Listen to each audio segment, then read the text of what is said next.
Good morning, Andrew. Hey, good morning, Paul. Hello, nice to meet you. Put a face to the name.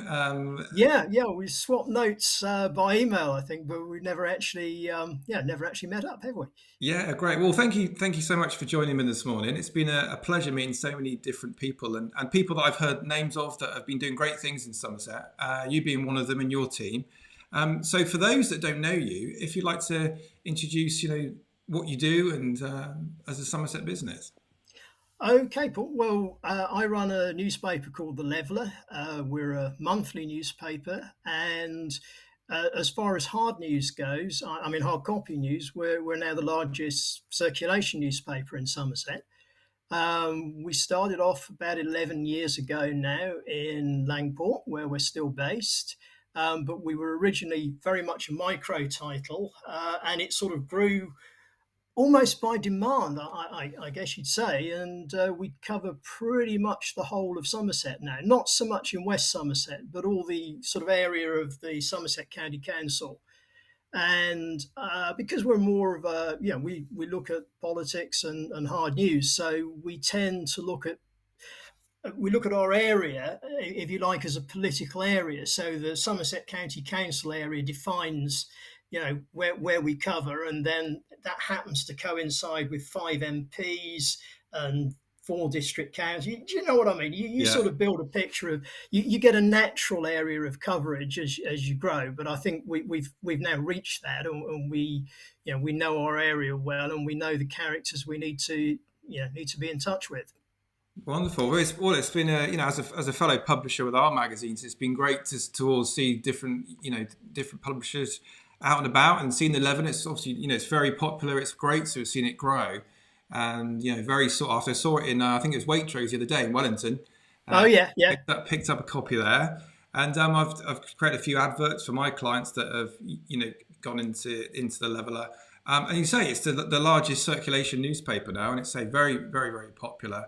And I wonder how many people in your team?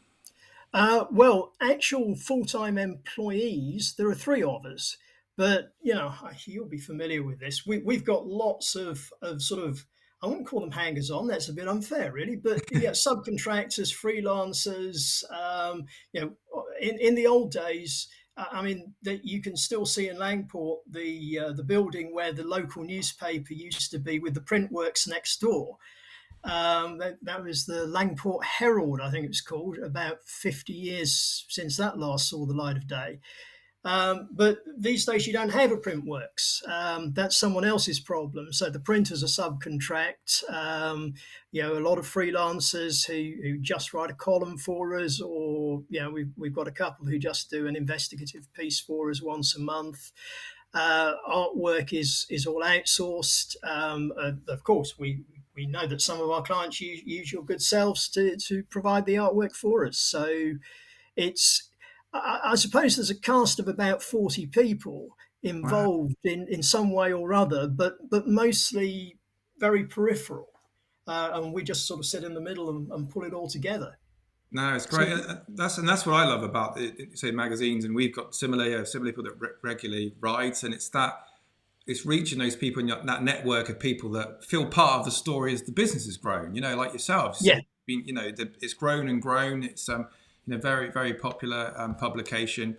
And I met with one of our contributors yesterday, caught up with him, and it's great to have that sort of team of different people that love contribute and add real value to yeah, readers. absolutely. And yeah, so that's always really really good to see. And I guess It sort of personalizes it, doesn't it, Paul? yeah. You just get that. It's just a little bit more intimate, people love it, and their friends sort of, oh, you can see my column in the word gets around, or the Leveller, and Yeah, it really it brings a community feel to the whole thing. that's certainly something we wanted when we started out. Lots of the articles were ones from like a national thing that we signed up to, but we very much wanted it to be local people, whether it's book reviews or food and drink, or we got a lot having just done something for the Regal Theatre in Minehead, now Yeah, open again, which is wonderful. So yeah, it's just meeting those local people. And one of the things that we've done, similar to yourself, is to work with people locally, but cover things maybe that sometimes go under the radar or aren't challenged, or Yeah, yeah. in some of the other papers that are around. And I mean, my background's in design for print. I've always wanted to have a magazine, and I wanted your thoughts because obviously print's evolved a lot. It's changed in the way we consume news. Yeah. But your magazine, yeah, so your newspaper, which is your newspaper's growing, very well received. And I wonder what your thoughts were on how that shifted, in particularly since you started up. Well, it's really interesting, Paul, because when we started, the Western Gazette had a circulation of 35,000 copies. And obviously, that was the big newspaper in our area. Today, it has a circulation of about 5,500. And that's in the space of 11 years. Now, Yeah. the received wisdom in the local news trade is that it's the internet. It's the internet that's killing us. Um, yeah, I sort of get that. And of course, people are consuming news on the internet. Wouldn't deny that for a second. It's happening. But it's also true that if you publish stuff that people don't want to read, they won't read it. And I personally believe that an awful lot of the stuff in the weekly newspapers we have around here, and it's not just the Western Gazette, I mean, things like the Chard Nilly and the Bridgewater Mercury that were sort of 10,000 copies a throw if you went back 10 years. Chard Nilly's doing something like 2,000 now. I mean, it must be on the edge of viability. And they're sort of thinking, well, people will migrate to the website, so it doesn't matter. And I think it does matter because we've seen this before with book publishing. There was that moment when we were never going to read books anymore. We were Yeah. all going to have these wonderful little readers, and we're just going to do it electronically. And you know what? That didn't happen. And I think there will always be a market for hard copy news. And I guess our ambition is that we want to be that outlet. So, there are guys like you. There are some other really good independent publications that have sprung up over the last 10 years. There's the Voice Network. They've got a publication in Wales. There's a chap in Yeovil who set up Yeovil Press. And these are really good little publications, well, not little publications, they're good publications, but they're covering individual communities. And our ambition is to be the Somerset-wide, hard newspaper. And if we can continue to go the way we have been, I think there's no reason why we can't simply displace these weekly titles that really have lost their readership and have lost their way, to be honest. Mm. No, that's really good. I mean, we've been similarly looking at ABC. Lots of them are registered with that they have to give their figures, and lots of them now are not with them because their figures have just gone down. I mean, when we took on the magazine, a group of my friends said, "Why the heck are you taking on magazines? No one reads newspapers and magazines." And so, well, they do. It's just evolved. I mean, we intentionally don't choose news that would be in, like, say, weekly news because others have got it covered, and plus it's out of date as soon as it's printed.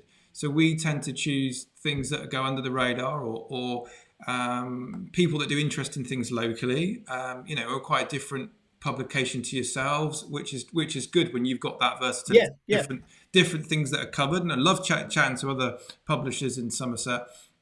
But but for us, it's we've got 40,000 copies that go out a month. Yeah. And having that flexibility, I guess it's the reputation and we've always done it the same way. We come up to people and say, "Oh, we've always advertised with this." Well, do you know what the circulation is?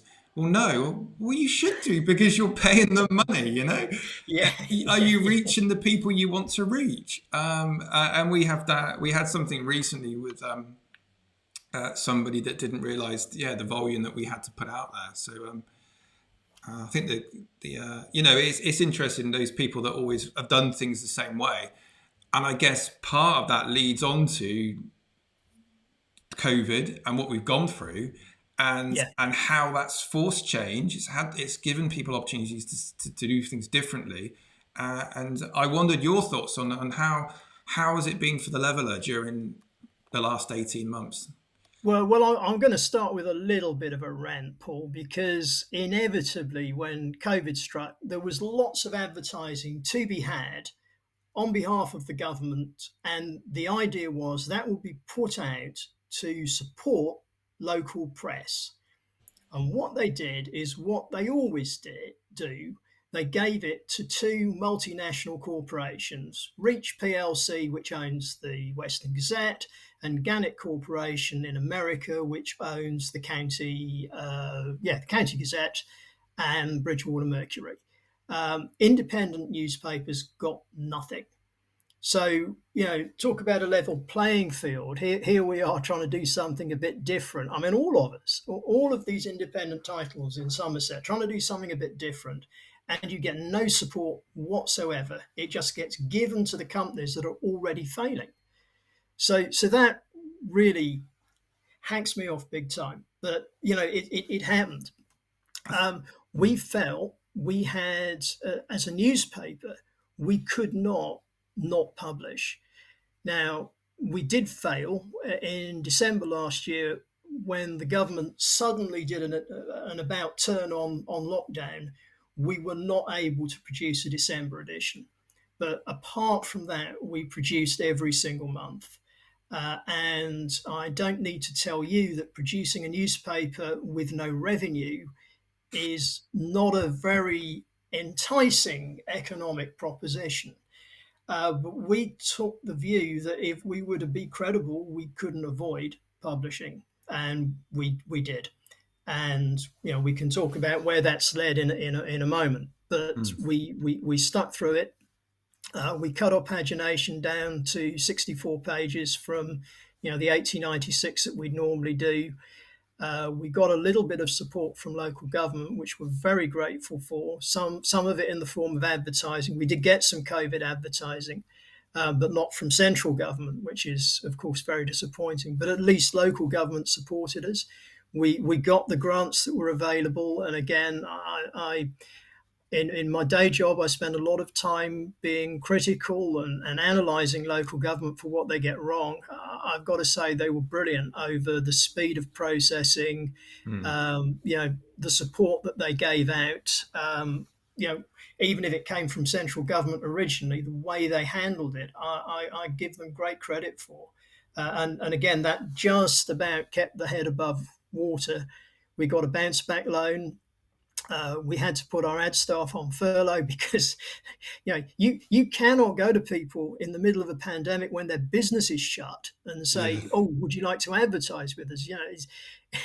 It's just so insensitive. You just can't do it. So we really went into as close to mothballing as we could manage without actually mothballing. And it's been tough, and we found cash very, very tight, as I'm sure you'll understand. But I think the credibility that we have gained by sticking through it thick and thin and coming out on the other side is beginning to pay dividends.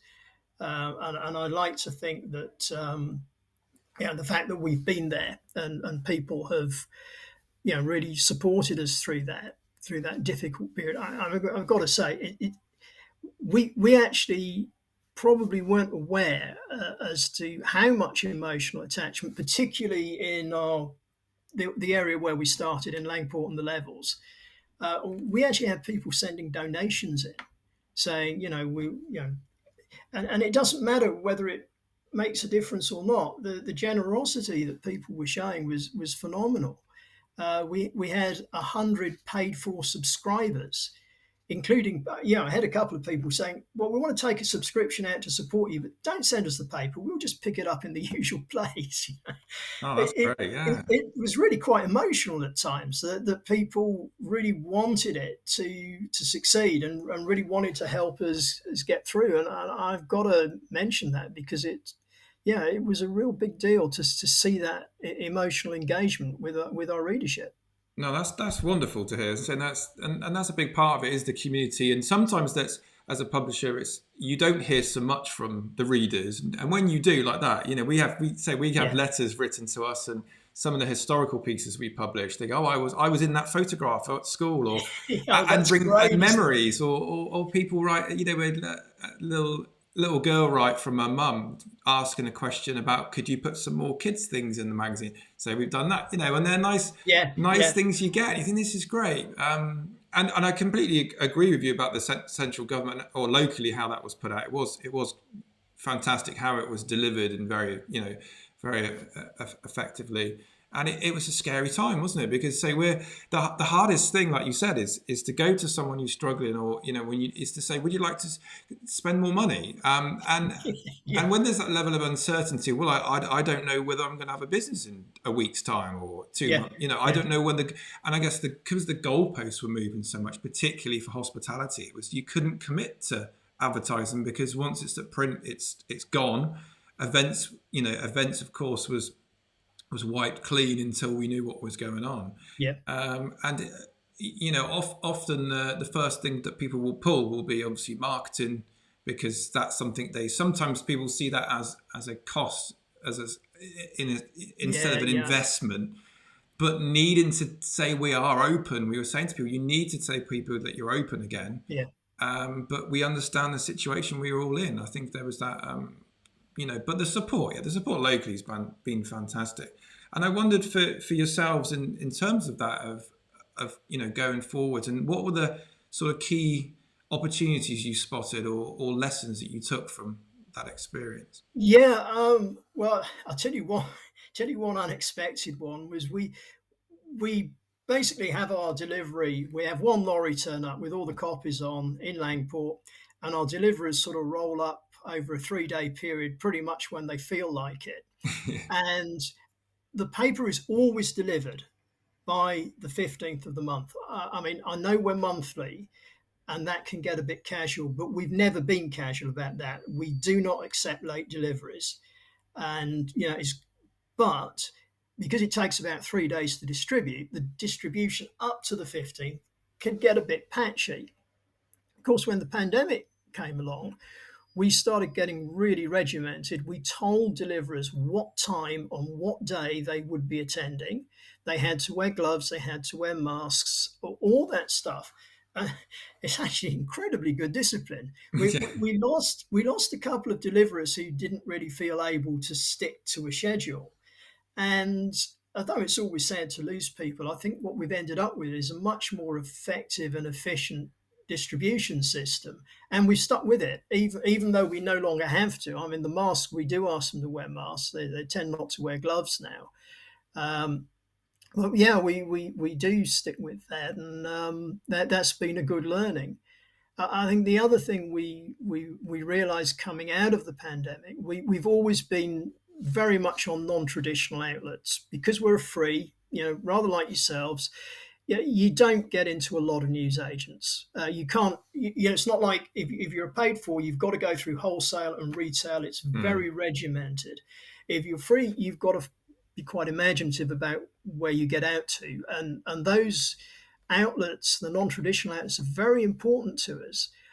But we found we were missing quite in the pandemic. We were missing quite a lot of our readers because they were closed. Right. Pubs, Yeah. theatres, some post offices. It's quite difficult. It makes you focus very much on how people can get hold of what you're producing. And there's nothing worse than putting your heart and soul into pages and pages of material and no one reads it. Yeah. Yeah. That's not what we're about. No. And so we started using supermarkets, which we'd always avoided in the past, thinking that it doesn't fit so well with the ethos of being independent. But unfortunately, it's extremely good because they have the footfall and it's a great way of getting people to pick it up. So, we swallowed our pride and our sort of picky localism and said, well, we need to do this. And it's been huge for us. It really has. In terms of getting back from the pandemic, it's made a huge difference. We got our circulation right up there. We're really growing rapidly again, which we were right up until the point. March 2020 was one of our best months. and then that happened. So being able to get right back up there very quickly, the supermarket element of our distribution has been very important, and we quite possibly would not have done that had it not been for the pandemic. If I'm brutally honest, um, we will never abandon our independent outlets. They're very important to us, but it's just a matter of having the full mix, and that, yeah, that taught us a bit of a lesson, I think. Yeah, that's interesting. Yeah, that's good to hear. And we've got them at various supermarkets, and I guess it's as much as, I mean, we deliver most of ours. Most of ours go direct into houses, but it was that element of it being seen, that it's seen everywhere, and particularly obviously, like you said, the footfall in the supermarkets. So, Yeah, but it's funny because in West Somerset we've got them in Tesco, we've got them in Minehead and Morrison's. I spoke to an advertiser yesterday, and he said, "Oh, I had someone bizarrely ring me up from Cardiff, who wanted their blinds done." I said, "There'll be a holidaymaker in Minehead," and they yeah, were. yeah. And it's interesting, yeah, that people pick it up from the supermarkets. And I've often, when I pop in, I watch people and how they go and they look at it. And it's always okay to take one, and then they take one and put one away. And it's nice to see that. And yeah, completely with the independence as well. It's great to have that Yeah. support local businesses, or people will go to pick one up and then they'll buy something in the local store. And it's always a pleasure to deliver the magazines when you go out and see the local business people and catch up. Oh, yeah, absolutely. I, Particularly, I don't know about you. I still do some of the distribution myself, not because I should, but because I actually like to. You know, you meet people as you go, and you have a bit of a chat. I've met some people that I've corresponded with for yonks and never met, and I just bumped into them. You know, outside the Cheese and Grain, or yeah. in Yeovil or somewhere. I love it, and I know I shouldn't do it, but I'm always going to. Yeah, I'm exactly the same. I'm stuck behind this screen far too much, and when the magazines Yeah. come back, I always take a couple of days to go and do that. And I always enjoy chatting to Mike, who's runs Watkin Toys on East Street in Taunton. He's been there for years. And yeah, we always catch up every month. And I pop in there. Sometimes he's in there. And I'm always good luck charm. Whenever I pop in, they go, "Oh, how's it been, Mike?" And he goes, "It's been a bit slow today. Been a bit slow. I'm not sure what's going on." And every time I go in, the door goes and loads of people come in the shop. So we usually, I better go now. I better serve these people. It always makes me laugh. But having places like that, and that people know they can pick them up, really, really important. And Yeah, no, that's good. That's good.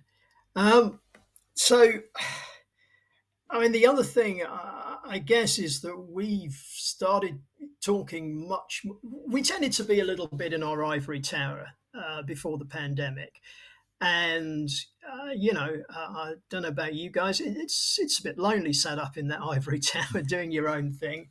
And I remember, I think the first time you and I really corresponded was we were looking at what the hell we could do about the rumours that paper was spreading COVID, oh and yes, you yes, helped you pointed me in the direction of a couple of places where the WHO had published information, and that was really useful. But we started talking much more. I mean, we don't talk to the Western Gazette and the County Gazette because they just, yeah, they're not in our world. But the other independents we've become much more engaging with, and realize that actually, for the most part, we don't even compete with each other. We're doing different yeah, things. yeah. Either they're very focused on a local area, or they're not really doing what I would call hard news. They're doing community news, and we've no ambition to tread on those toes. We're doing something different, and actually, we have lots of interests in common, and we've started being much more talkative to that community, and I think it's a good thing. There's always advice, there's always information, there's always anecdote to share that's really helpful. And it sometimes just helps you realize you're not on your own. You know, No, the, I very much so. That's why I was so keen to talk to you today, and and say lots of it's done by email, but it's nice when you say it got similar passions for what we do, but in Yeah, different areas of who our readers are. And likewise, as graphic designers locally, I've got loads of friends that all the graphic designers that are competitors, but they're all good friends, and it all works out well that you can team up on different things and do different things that way. One of the big things for us during we're going to a magazine conference on Friday, and yeah, we joined up to a group called Magworld, and I think there's about 200 different independent, similar magazines to ours that go through doors, community magazines. That was great for us during lockdown because it was a lot of it was like Zoom chats as we all did, yeah. but it was a month. We had a monthly chat where we would catch up. One of the funny enough, when you mentioned about becoming regimented and the distribution, the team, one of the guys, Raj, who runs who runs the group, he's got 14 magazines, and he's got when they all turn up on like 3, 4 pallets. It is like he says, it's like ants. They've all got their job to do. They come Yeah, in. He's got pigeonholes of what goes where with each name, and they got the same thing. They've got a time to turn up, and they've got to hit that time.